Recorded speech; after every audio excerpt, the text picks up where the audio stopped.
Hey everybody, Amanda Olson, Master Mom here. And today I'm going to talk about the language that we use when we're talking to and about our children. Some very simple changes that we can make or observations that we can have about how we're talking about and to our children that can really help in the areas that you're trying to build them up in. So for instance, building them up in confidence or changing some sort of negative behavior, such as talking back or not listening, those sorts of things. So it's not just a matter of trying to get them to comply or to do what you want them to do or to build confidence, just that simple. But it's a point of getting them to believe that they can build confidence, believe that they can behave better, believe that they can change. So helping them kind of buy into what you want for them, the language goes a long way for that. So here's an example. Okay, so a parent says about their child, he behaves horribly at home. Well, when the child hears that, what they hear is he's horrible.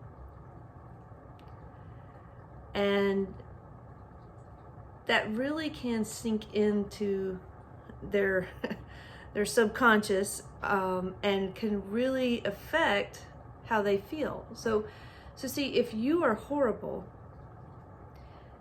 then there's no hope for changing.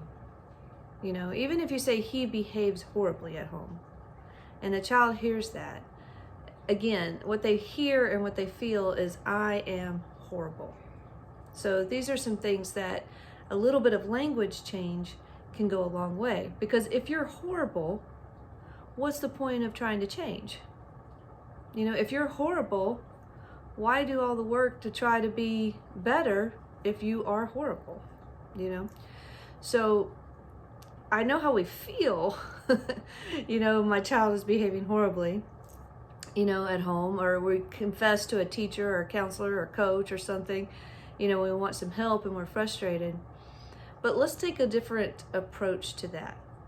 All right, so you're going to another person or you're venting to a family member or something and your language is he behaves horribly. Let's change that. So let's talk about we are working on changing some behaviors.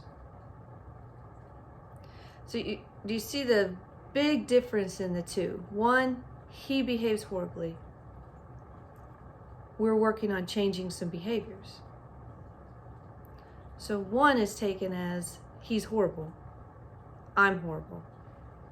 And the other is taking a positive, I can change, I'm working on changing, there is hope. It seems like a very simple thing. And it is. It's just a change of words and a change of how you phrase things. But it's huge. It's huge in how the child perceives themselves and perceives what they can do. If they're horrible, that's kind of a finality to it. I am horrible. I'm working on changing. There's hope in that. So, I just encourage you when you're trying to, in the moment, and you're trying to get help from other people, such as myself or a counselor, or a teacher, a family member, anyone that you work with your child, especially in front of them, you want to say things more along the lines of, we would like to change this behavior. We're working on changing this behavior, as opposed to he behaves horribly. So that's one example. Another example is in the confidence realm. It works exactly the same way.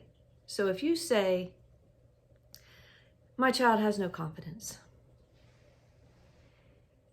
Again, that is such a final thing. And it's very difficult to come from ground zero up to confidence. Being confident, being able to get out in front, being able to do the things you want to do.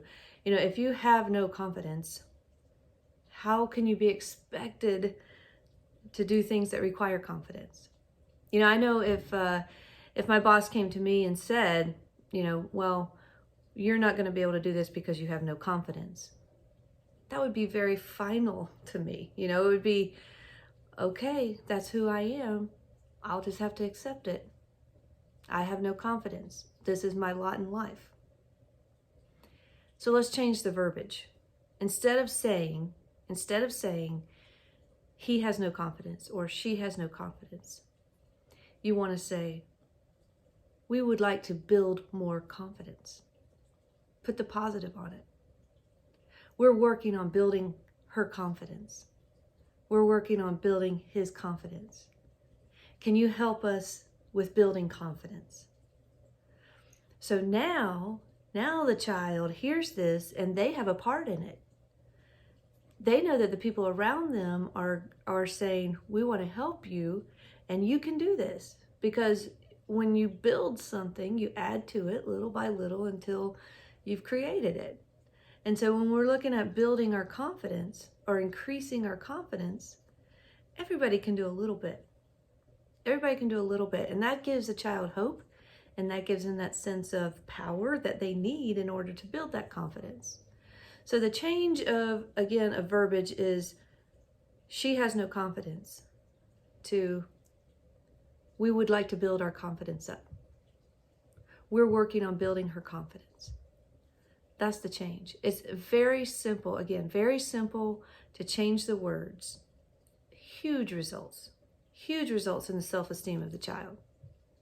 All right. And we as adults, we've probably been told somewhere along the line that we have, that we are something, that we have something, that we are something, that we are not something. And we can buy into that and believe it. Especially if it's told to us over and over and over and over again. It's hard to break out of that. So, as loving parents and people who care, just take a little time to think about, the areas that your child is struggling with. What's the language that you're using when you're talking about those areas? Is it you are, or you have, or you don't have? Or is it let's build, let's create, let's work on?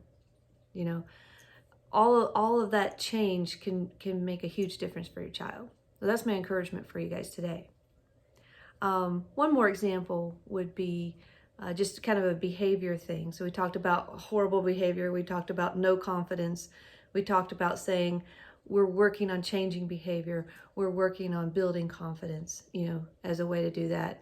A simple example of a behavior change you want. So let's say your child's talking back. So you go to somebody for help with this and you're talking, complaining or trying to get help or whatever the situation is, you're frustrated and you say, she always talks back to me.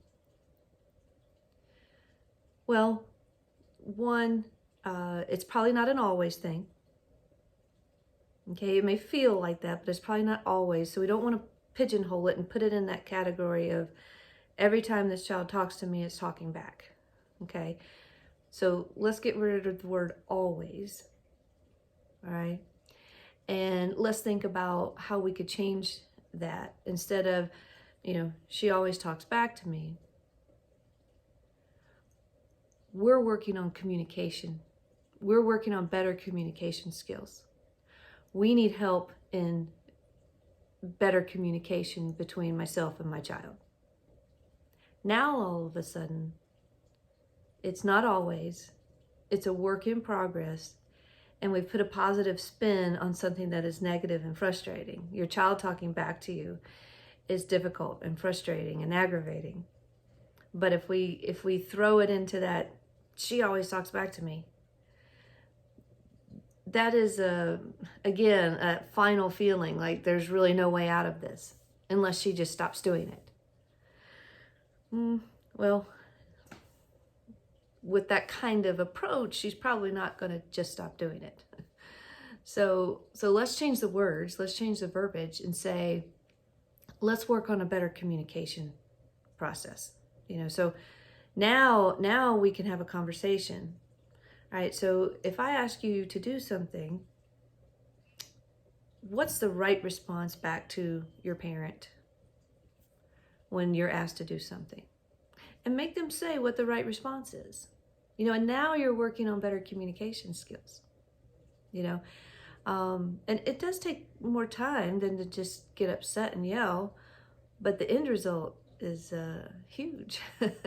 Instead of conflict and chaos, you end up with happiness and harmony at home, just with a little work, with a little verbiage change and taking a little time. So once children kind of learn, and they do need to learn how to communicate properly, when they learn the words that they're supposed to say as opposed to the words that they're not supposed to say, they can make a decision. Now, when you say, what is a better way for you to communicate to me when I say that to you? When I tell you to do something, make them say what the correct response is and say, okay, let's try that again. And you just start the process over and you say, please go clean your room. And then the child should give you the proper response as opposed to the talking back words. And once they learn that creates more peace for them, more happiness for them, they'll start picking up on that and start doing it more and more and stop talking back less and less.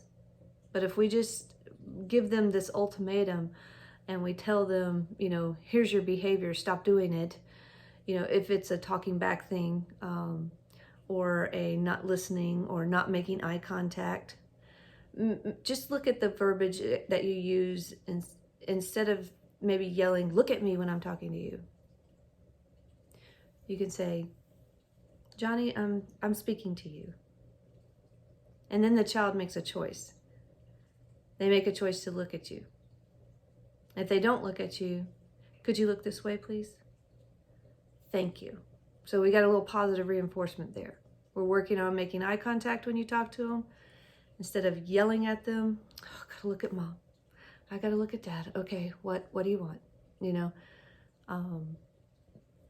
Ask them, could you look at me, please, when I'm talking to you? Instead of, look at me.